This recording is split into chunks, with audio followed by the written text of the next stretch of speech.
Nous avons eu une réunion avec la Première ministre et nous avons discuté de cette question relative à Ebola.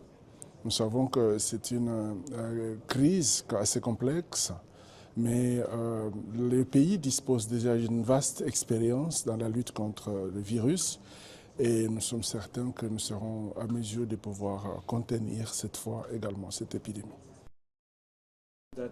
Une des raisons qui fait que cette épidémie soit assez complexe, c'est que ce virus ou cette souche est relativement neuve ou nouvelle et détecter qu'il s'agissait d'Ebola, c'était un peu difficile parce que les kits pour les tests avaient été conçus pour d'autres souches d'Ebola qu'on appelle Ebola Zaïre.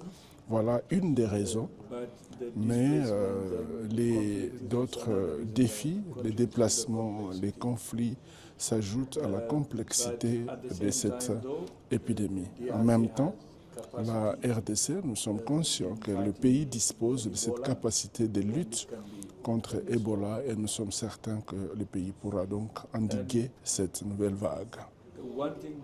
Une chose que la Première ministre croit fermement, c'est que cette crise peut être transformée en opportunité, essentiellement pour renforcer les systèmes de santé.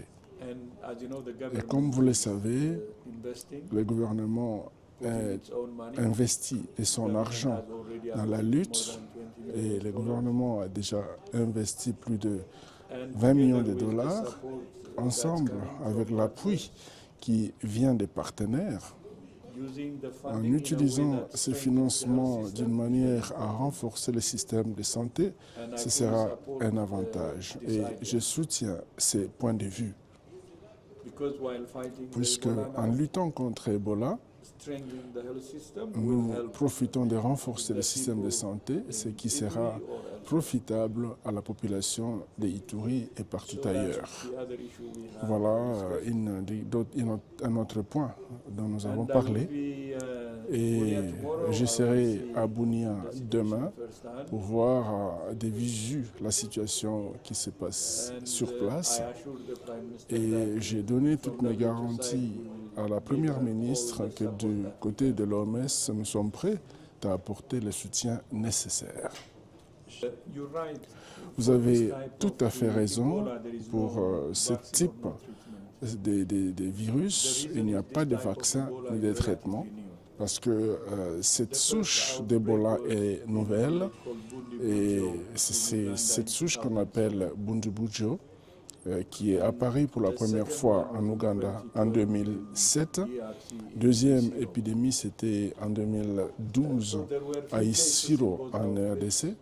Il y a quelques cas donc de cette souche par le passé, mais pas beaucoup, ce qui n'a pas permis de pouvoir trouver les vaccins jusqu'à là.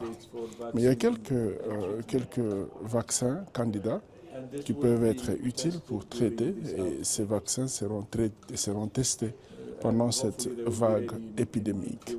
Nous espérons que ces vaccins seront prêts dans les mois qui viennent. Mais toutefois, cette épidémie peut être endiguée en utilisant les méthodes de traitement traditionnelles. Et le suivi des contacts, le dépistage, mais également des enterrements dignes et sécurisés. L'isolement des cas, c'est autant de mesures efficaces pour arrêter l'épidémie, des mesures qui ont fait leur preuve par le passé et lorsque nous n'avions même pas de vaccins ni de traitements pour les autres souches d'Ebola. Donc l'OMS est là pour apporter le soutien nécessaire avec les méthodes nécessaires. Nous fournissons des kits de dépistage et de protection et également nous travaillons en coordination avec tous les partenaires. Nous faisons tout ce qui est à notre pouvoir pour que nous puissions apporter tout ce dont le gouvernement peut avoir besoin comme appui. Notre position à ce sujet en tant qu'OMS, c'est que ce n'est pas nécessaire de pouvoir imposer des fermetures de frontières. Et ça, ce n'est pas simplement l'avis de l'OMS, mais tous les experts dans le secteur de la santé peuvent vous dire la même chose. Il y a beaucoup de recherches qui ont été menées et cela peut effectivement ralentir les virus pour quelques jours, mais cela n'est pas vraiment une solution pour endiguer la maladie ou le virus. La meilleure façon de s'y prendre, c'est d'apporter tous les soutiens nécessaires, de lutter contre la maladie au niveau de l'épicentre et continuer à donner tout l'appui nécessaire. Et voilà ce que nous sommes en train de conseiller. Et la fermeture des frontières, comme cela est le cas dans certains pays, ce n'est que pour décourager la transparence.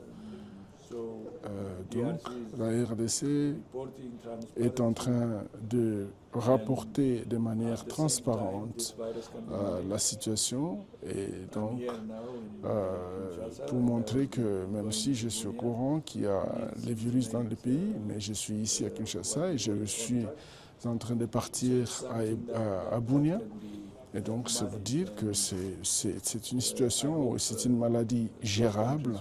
Et j'espère que ces pays-là qui ont imposé la fermeture de leurs frontières et interdit les voyages aux ressortissants congolais vont revoir leurs mesures parce qu'elles n'est pas efficace, elles n'aident pas du tout.